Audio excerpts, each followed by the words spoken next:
Alice's Adventures in Wonderland by Lewis Carroll. Chapter 8. The Queen's Croquet Ground.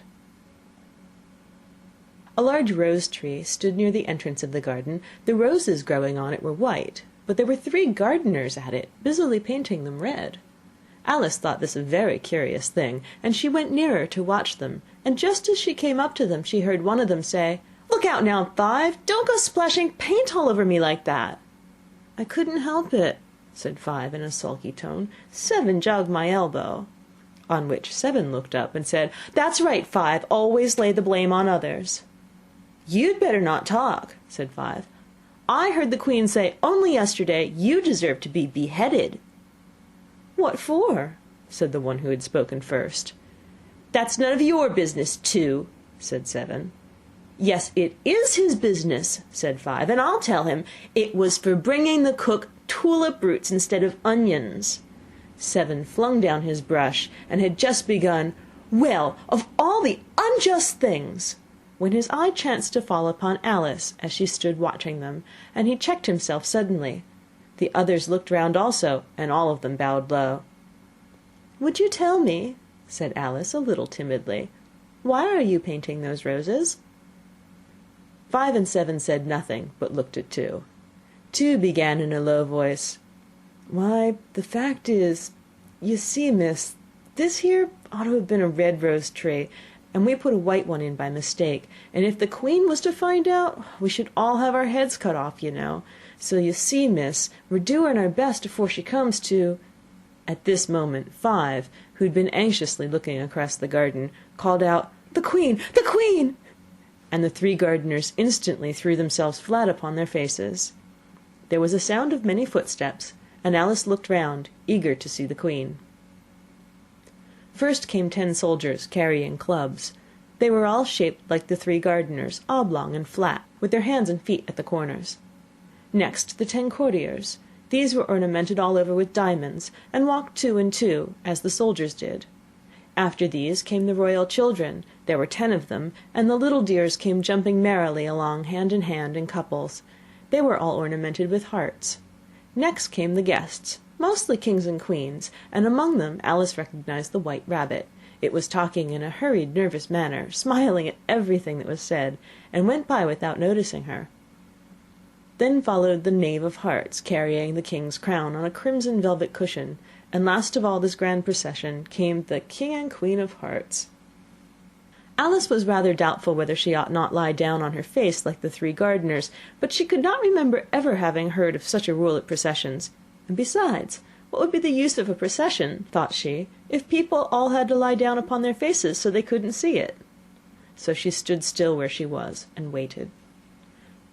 When the procession came opposite to Alice, they all stopped and looked at her, and the Queen said severely, "Who is this?" She said it to the Knave of Hearts, who only bowed and smiled in reply. "Idiot," said the Queen, tossing her head impatiently, and turning to Alice, she went on, "What's your name, child?" "My name is Alice, so please your Majesty," said Alice very politely, but she added to herself, "Why, they're only a pack of cards after all. I needn't be afraid of them." "And who are these?" said the Queen, pointing to the 3 gardeners who were lying round the rose tree, for you see, as they were all lying on their faces, and the pattern on their backs was the same as the rest of the pack, she could not tell whether they were her gardeners, or soldiers, or courtiers, or 3 of her own children. "How should I know?" said Alice, surprised at her own courage. "It's no business of mine." The Queen turned crimson with fury, and after glaring at her for a moment like a wild beast, screamed, "Off with her head! Off—" "Nonsense!" said Alice, very loudly and decidedly, and the Queen was silent. The King laid his hand upon her arm, and timidly said, "Consider, my dear, she is only a child." The Queen turned angrily away from him, and said to the Knave, "Turn them over." The Knave did so very carefully, with 1 foot. "Get up!"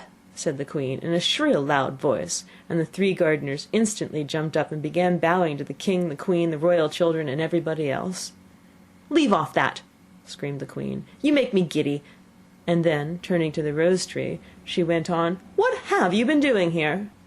"May it please your Majesty," said Two in a very humble tone, going down on one knee as he spoke, "we were trying—" "I see," said the Queen, who had meanwhile been examining the roses. Off with their heads!" And the procession moved on, 3 of the soldiers remaining behind to execute the unfortunate gardeners, who ran to Alice for protection. "You shan't be beheaded," said Alice, and she put them into a large flower pot that stood near. The 3 soldiers wandered about for a minute or two looking for them, and then quietly marched off after the others. "Are their heads off?" shouted the Queen. "Their heads are gone, if it please your Majesty," the soldiers shouted in reply. "That's right," shouted the Queen. "Can you play croquet?" The soldiers were silent and looked at Alice, as the question was evidently meant for her. "Yes," shouted Alice. "Come on, then," roared the Queen, and Alice joined the procession, wondering very much what would happen next. "It's a very fine day," said a timid voice at her side. She was walking by the White Rabbit, who was peeping anxiously into her face. "Very," said Alice. "Where's the Duchess?" "Shh, shh," said the Rabbit in a low, hurried tone. He looked anxiously over his shoulder as he spoke, and then raised himself upon tiptoe, put his mouth close to her ear, and whispered, "She's under sentence of execution." "What for?" said Alice. "Did you say, 'What a pity'?" the Rabbit asked. "No, I didn't," said Alice. "I don't think it's at all a pity. I said, 'What for?'" "She boxed the Queen's ears," the Rabbit began. Alice gave a little scream of laughter. "Oh, hush!" the Rabbit whispered in a frightened tone. "The Queen will hear you. You see, she came rather late, and the Queen said—" "Get to your places!" shouted the Queen in a voice of thunder, and people began running about in all directions, tumbling up against each other. However, they got settled down in a minute or two, and the game began. Alice thought she had never seen such a curious croquet ground in her life. It was all ridges and furrows. The balls were live hedgehogs, the mallets live flamingos, and the soldiers had to double themselves up and to stand on their hands and feet to make the arches. The chief difficulty Alice found at first was in managing her flamingo. She succeeded in getting its body tucked away comfortably enough under her arm, with its legs hanging down, but generally, just as she got its neck nicely straightened out, and was going to give the hedgehog a blow with its head, it would twist itself round and look up in her face, with such a puzzled expression that she could not help bursting out laughing, and when she got its head down, and she was going to begin again, it was very provoking to find that the hedgehog had unrolled itself and was in the act of crawling away. Besides all this, there was generally a ridge or furrow in the way wherever she wanted to send the hedgehog to, and as the doubled-up soldiers were always getting up and walking off to other parts of the ground, Alice soon came to the conclusion that it was a very difficult game indeed. The players all played at once, without waiting for turns, quarrelling all the while, and fighting for the hedgehogs. And in a very short time the Queen was in a furious passion, and went stamping about and shouting, "Off with his head! Off with her head!" about once in a minute. Alice began to feel very uneasy. To be sure, she had not as yet had any dispute with the Queen, but she knew that it might happen any minute, and then, thought she, what would become of me? They're dreadfully fond of beheading people here.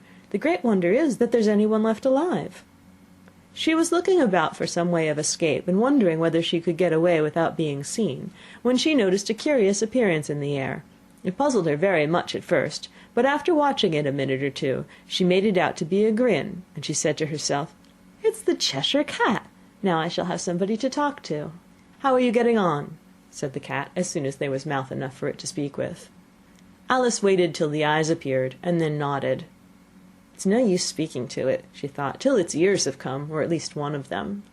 In another minute the whole head appeared, and then Alice put down her flamingo, and began an account of the game, feeling very glad she had someone to listen to her. The cat seemed to think that there was enough of it now in sight, and no more of it appeared. "I don't think they play at all fairly," Alice began, in rather a complaining tone, "and they all quarrel so dreadfully one can't hear oneself speak, and they don't seem to have any rules in particular. At least, if there are, nobody attends to them. And you've no idea how confusing it is, all the things being alive. For instance, there's the arch I've got to go through next, walking about at the other end of the ground. And I should have croqueted the Queen's hedgehog just now, only it ran away when it saw mine coming." "How do you like the Queen?" said the cat in a low voice. "Not at all," said Alice. "She's so extremely—" Just then she noticed that the Queen was close behind her, listening, so she went on, "Likely to win, that it's hardly worth while finishing the game." The Queen smiled and passed on. "Who are you talking to?" said the King, going up to Alice and looking at the cat's head with great curiosity. "It's a friend of mine, a Cheshire Cat," said Alice. "Allow me to introduce it."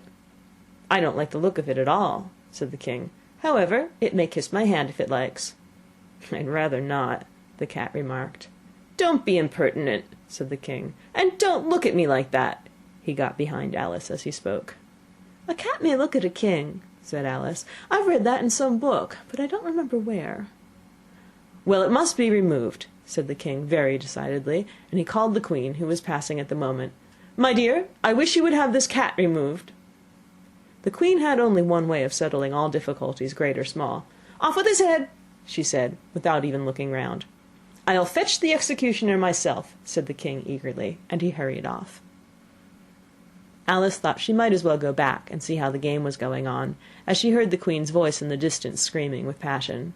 She had already heard her sentence 3 of the players to be executed for having missed their turns, and she did not like the look of things at all, as the game was in such confusion that she never knew whether it was her turn or not.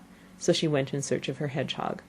The hedgehog was engaged in a fight with another hedgehog, which seemed to Alice an excellent opportunity for croqueting one of them with the other. The only difficulty was that her flamingo was gone across to the other side of the garden, where Alice could see it trying in a helpless sort of way to fly up into a tree. By the time she had caught the flamingo and brought it back, the fight was over, and both the hedgehogs were out of sight. "But it doesn't matter much," thought Alice, "as all the arches are gone from this side of the ground."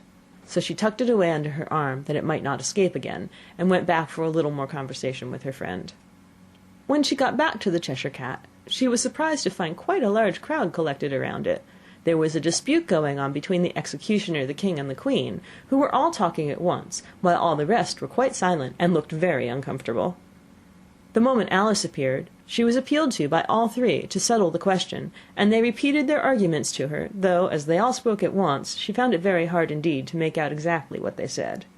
The executioner's argument was, you couldn't cut off a head unless there was a body to cut it off from, that he had never had to do such a thing before, and he wasn't going to begin at his time of life.